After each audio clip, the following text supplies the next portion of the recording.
আসসালামু আলাইকুম। এখন শুনবেন সংবাদ শিরোনাম। আক্রমণ পাল্টা আক্রমণে মধ্যপ্রাচ্যে যুদ্ধাবস্থা। ইরানের ড্রোন হামলায় সৌদি আরামকো তেল শোধনাগার বন্ধ। তেহরানের নাতাঞ্জ পারমাণবিক কেন্দ্রে বোমা ফেলেছে যৌথ বাহিনী। খামেনি হত্যা আন্তর্জাতিক আইনের লঙ্ঘন, পররাষ্ট্র মন্ত্রণালয়ের বিবৃতি। কুয়েত বাহরাইনে বাংলাদেশি নিহতের ঘটনায় উদ্বেগ, চরম আতঙ্কে প্রবাসীরা। বিরোধী দল থেকে ডেপুটি স্পিকারের জন্য নাম চেয়েছে সরকারি দল। প্রধানমন্ত্রীর সাথে বৈঠক শেষে জানালেন সালাউদ্দিন আহমদ। উদ্বোধনী অধিবেশনে ভাষণ দেবেন রাষ্ট্রপতি। ঢাকার গণপরিবহন আধুনিকায়নে বিশেষজ্ঞ মত নিলেন প্রধানমন্ত্রী তারেক রহমান। ইমাম মুয়াজ্জিন সহ ৫,০০০ ধর্মীয় গুরু পাচ্ছেন সম্মানী ভাতা। সিরাজগঞ্জে বিএনপির দুপক্ষের সংঘর্ষে নিহত ২। মুন্সিগঞ্জে বাজারের টেন্ডার নিয়ে নিজেদের মধ্যে সংঘাত। আমদানি রফতানির নিষেধাজ্ঞা তুলে নিতে বাণিজ্য মন্ত্রীর সাথে ভারতীয় হাই কমিশনারের বৈঠক। জনগণ কেন্দ্রিক সহযোগিতা বাড়াতে চায় দিল্লি। এতক্ষণ শুনছিলেন সংবাদ শিরোনাম, এবার বিস্তারিত। তাই ইসরায়েল, যুক্তরাষ্ট্র ও তার ৬ মিত্র দেশকে দাঁত ভাঙা জবাব দিয়ে যাচ্ছে ইরান। অপারেশন ফতেহ খাইবারের তৃতীয় দিনে ২০০-রও বেশি মিসাইল ছুড়েছে আইআরজিসি। হামলায় ক্ষতিগ্রস্ত হয়েছে সৌদি আরামকোর সবচেয়ে বড় জ্বালানি পরিশোধনাগার।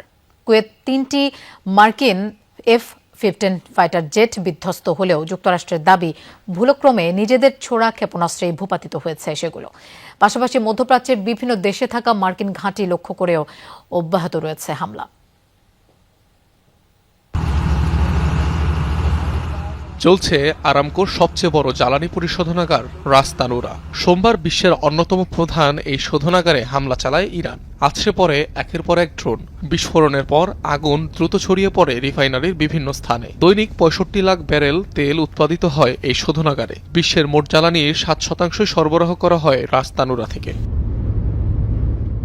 এর কিছুক্ষণ পরই কাতারের শিল্পনগরী রাস লাফানের জ্বালানি স্থাপনা লক্ষ্য করে ড্রোন হামলা চালায় আইআরজিসি। ২টি ড্রোন আঘাত হানে স্থাপনায়। এছাড়াও হরমুজ প্রণালীতে ওমান উপকূলের কাছে একটি ট্যাঙ্কারে হামলা চালিয়েছে তেহরান। অপারেশন ফতে খাইবারের তৃতীয় দিনে তেল আবিব সহ ইসরায়েলের কৌশলগত বিভিন্ন এলাকায় ব্যাপক ধ্বংসযজ্ঞ চালিয়েছে ইরান। যুদ্ধ শুরুর পর ইসরায়েলি ভূখণ্ড লক্ষ্য করে ১০ দফায় মিসাইল ছুড়েছে আইআরজিসি। এর মধ্যে ২৪ ঘণ্টাতেই ছোড়া হয়েছে ২০০-র বেশি। হাইফা, জেরুজালেম সহ বিভিন্ন এলাকায় দেখা মিলছে এমন ধ্বংসযজ্ঞের। আন্তর্জাতিক বিভিন্ন গণমাধ্যম বলছে ক্ষয়ক্ষতি আর প্রাণহানির তথ্য গোপনের চেষ্টা করছে নেতানিয়াহু প্রশাসন। মধ্যপ্রাচ্যে এখন পর্যন্ত সবচেয়ে বেশিবার সংযুক্ত আরব আমিরাতে হামলা চালিয়েছে ইরান। ছুড়েছে ১৫০ শতাধিক মিসাইল আর ২ শতাধিক ড্রোন। মধ্যপ্রাচ্যে ইসরায়েলের অন্যতম ঘনিষ্ঠ এই মিত্র সবার আগে অ্যাব্রাহাম অ্যাকর্ডসে স্বাক্ষর করে। অন্যদিকে ইউএইর আল দাফরা এয়ারবেইজে রয়েছে মার্কিন F-35 যুদ্ধবিমান, যা ইরানের বিরুদ্ধে হামলায় ব্যবহার হয়েছে। এদিকে মধ্যপ্রাচ্যে মার্কিন সামরিক শক্তির কেন্দ্র বাহরাইনে ৬০টি মিসাইল ও ৩৪টি ড্রোন ছুড়েছে ইরান। সেখানে থাকা যুক্তরাষ্ট্রে পঞ্চম নৌবহরের শক্তিশালী রাডার সিস্টেম ধ্বংস করেছে তেহরান। এছাড়াও আইআরজিসির হামলায় ক্ষতিগ্রস্ত কুয়েতের আলী আল সালেম মার্কিন ঘাঁটি। ইরান জুড়ে তাণ্ডব চালিয়ে যাচ্ছে যুক্তরাষ্ট্র ও ইসরায়েল যৌথ বাহিনী। মুহুর্মুহু বিস্ফোরণে কাঁপছে রাজধানী তেহরান। অভিযানের টার্গেট রাষ্ট্রীয় টেলিভিশন, পুলিশ স্টেশন সহ বহু সামরিক স্থাপনা। হামলার শিকার আবাসিক এলাকা, এমনকি হাসপাতালও। রাজধানীর নীলুফার স্কয়ারে চালানো হামলায় নিহত হয়েছে ২০ জনের বেশি। যৌথ অভিযানে এখন পর্যন্ত ৫৫০ ইরানের মৃত্যু হয়েছে বলে জানিয়েছে আন্তর্জাতিক সংস্থা রেড ক্রিসেন্ট। ইরানের সামরিক স্থাপনা লক্ষ্য করে চলছে একের পর এক বিস্ফোরণ। মুহুর্মুহু হামলা আর তীব্র শব্দে কেঁপে উঠছে চারপাশ। রোববার রাতে তেহরানের পূর্বাঞ্চলে চলে ধ্বংসযজ্ঞ। এর আগে সন্ধ্যায় ইরানের রাষ্ট্রীয় টেলিভিশনের কার্যালয় লক্ষ্য করে চালানো হয় ব্যাপক হামলা। ক্ষতিগ্রস্ত হয় ভবনের কিছু অংশ। আকস্মিক বিস্ফোরণে বন্ধ হয়ে যায় IRIB-র সম্প্রচার। টার্গেট করা হয় রাজধানীর আবাসিক এলাকাও। বিমান হামলার টার্গেট হয় গান্ধী হাসপাতাল, যেখানে ছিল অনেক নবজাতক শিশুও। হামলার পর হুড়োহুড়ি করে রোগীদের সরিয়ে নেয় তাদের স্বজন ও স্বাস্থ্যকর্মীরা। হাসপাতালেও হয় ব্যাপক ক্ষয়ক্ষতির। রাতভর হামলা চলে তেহরান ও এর আশেপাশের এলাকায়। এছাড়াও আক্রমণ চালানো হয় ইরানের একাধিক ব্যালিস্টিক ক্ষেপণাস্ত্র ও নৌঘাঁটি লক্ষ্য করে। নৌবাহিনীর সদর দফতর ও একাধিক যুদ্ধজাহাজ ধ্বংসের দাবি ওয়াশিংটনের। মার্কিন সেনাবাহিনী জানায়, শনিবার শুরু হওয়া অভিযানে এখন পর্যন্ত কমপক্ষে 1000 লক্ষ্যবস্তুতে হামলা চালিয়েছে তারা। মধ্যপ্রাচ্যের যুদ্ধ পরিস্থিতিতে হতাহতের শিকার বাংলাদেশিরা। এতে চরম নিরাপত্তাহীনতায় দিন কাটছে মধ্যপ্রাচ্যের দেশগুলোয় থাকা 1.5 কোটির বেশি বাংলাদেশির। নিরাপত্তা নিয়ে উদ্বেগের পাশাপাশি ভবিষ্যৎ নিয়েও দুশ্চিন্তায় তারা। সরকার বলছে যে সেসব দেশে থাকা বাংলাদেশিদের নিরাপত্তা সর্বোচ্চ অগ্রাধিকার। পরিস্থিতির অবনতি হলে তাদের ফেরানোর প্রস্তুতিও আছে বলে জানিয়েছেন প্রধানমন্ত্রীর পররাষ্ট্র উপদেষ্টা হুমায়ুন কবির। তবে নিয়মিত পরিস্থিতি মূল্যায়ন করে করণীয় বাস্তবায়নের উপায় খোঁজার তাগিদ দিচ্ছেন বিশ্লেষকরা। ইরানে ইসরায়েল ও যুক্তরাষ্ট্রের যৌথ হামলা, সর্বোচ্চ নেতা আয়াতুল্লাহ খোমেনিকে হত্যা, কয়েকশো মানুষের অকাল মৃত্যু, সব মিলিয়ে পরিস্থিতি জটিল। এ অবস্থায় উত্তেজনা ছড়িয়ে পড়েছে পুরো মধ্যপ্রাচ্যে।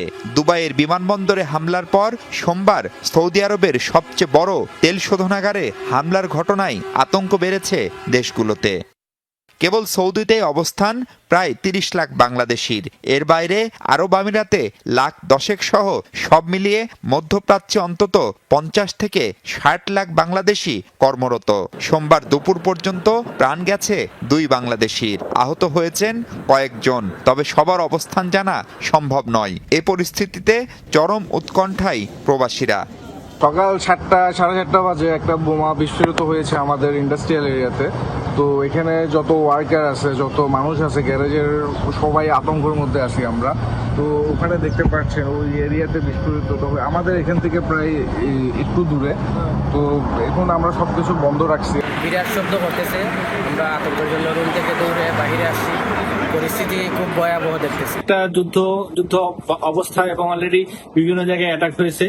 এরই মধ্যে ঢাকায় থাকা দেশগুলোর দূতাবাস প্রধানদের ডেকে বাংলাদেশিদের নিরাপত্তা জোরদারের তাগিদ দিয়েছে পররাষ্ট্র মন্ত্রণালয়। মধ্যপ্রাচ্যের বাংলাদেশি মিশনগুলোতে চালু হয়েছে হটলাইন। সরকারি এসব চেষ্টার পরও আতঙ্ক কাটছে না প্রবাসী বাংলাদেশিদের।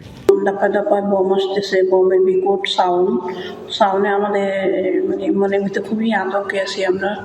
আমাদের জন্য সকলে দোয়া করবেন। সেহরি খাইয়ে ঘুমাইছি, হঠাৎ করে সকালে বিকট আওয়াজ, শব্দ শুনে ঘুম ভেঙে গেছে। পরে দেখলাম আকাশের দিকে ধোঁয়া, মানে মিসাইল আবারও মারছে। তো আমরা একটু আতঙ্কের ভিতরেই, কারণ কিছুক্ষণ পর পরে এরকম বিকট শব্দ আসতেছে। বিরোধী দল থেকে সংসদের ডেপুটি স্পিকার মনোনীত করার জন্য মৌখিকভাবে প্রস্তাব দিয়েছে সরকার। সচিবালয়ে প্রধানমন্ত্রীর সাথে বৈঠক শেষে এই তথ্য জানিয়েছেন স্বরাষ্ট্রমন্ত্রী সালাউদ্দিন আহমদ। তিনি বলেন, বিরোধী পক্ষে আপত্তি সত্ত্বেও সাংবিধানিক রীতি অনুযায়ী সংসদের প্রথম অধিবেশনে ভাষণ দেবেন রাষ্ট্রপতি। সংবিধান সংস্কার পরিষদ বিতর্কে স্বরাষ্ট্রমন্ত্রী বলেন, সংবিধানে নেই এমন কিছু করবে না সরকার। জুলাই সনদ বাস্তবায়নকে কেন্দ্র করে অনুষ্ঠিত গণভোটে বিপুল ব্যবধানে হাঁ ভোট জয়ী হওয়ায় দেশের রাজনৈতিক ও সাংবিধানিক কাঠামোয় বড় ধরনের পরিবর্তনের পথ খুলেছে। এবার সেই পরিবর্তনের অংশ হিসেবে সংসদের ডেপুটি স্পিকার হতে যাচ্ছেন বিরোধী দল থেকে। সচিবালয়ে প্রধানমন্ত্রীর সাথে বৈঠক শেষে স্বরাষ্ট্রমন্ত্রী সাংবাদিকদের জানান, এরই মধ্যে প্রধান বিরোধী দল জামায়াত ইসলামীকে ডেপুটি স্পিকারের নাম ঠিক করতে বলা হয়েছে।